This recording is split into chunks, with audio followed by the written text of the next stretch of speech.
کیا مفہوم اخذ کرتے ہیں آپ اس سے، اور کیا مطلب نکالتے ہیں؟ اپنے مطلب کا مطلب اکثر لوگ اپنے دل کا درد بیاں کرنے کی خاطر اس کی مدد لیتے ہیں۔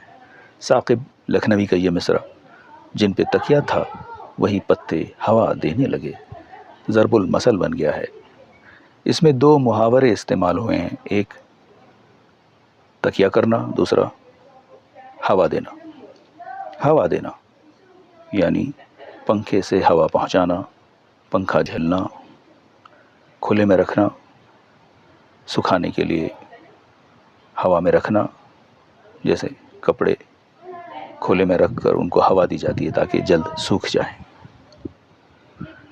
دھوکنی سے آگ سلگانا، آگ کو اشتعال دینا، مزید بھڑکانا، لڑائی جھگڑے فساد کے لیے اکسانا،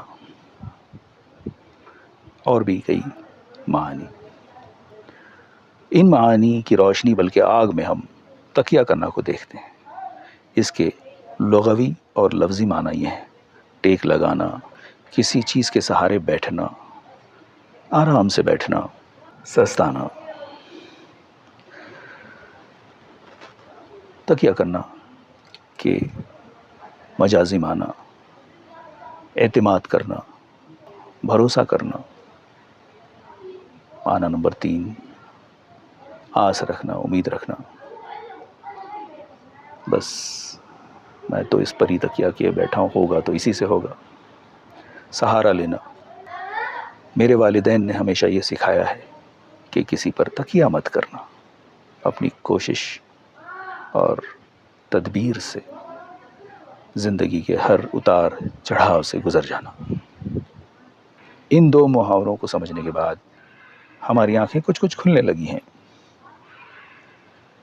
ثاقب لکھنوی کے اس مصرعے کے ساتھ مصرع اولیٰ کو جوڑ کر اس کے مفہوم میں آخری کیل ٹھوکتے ہیں۔ یہ کیا اب بھی اس کے مفہوم کو مزید ہوا دینے کی ضرورت باقی رہتی ہے، یا آپ اسے سمجھنے کی خاطر مجھ پر ہی تکیہ کرنا چاہتے ہیں؟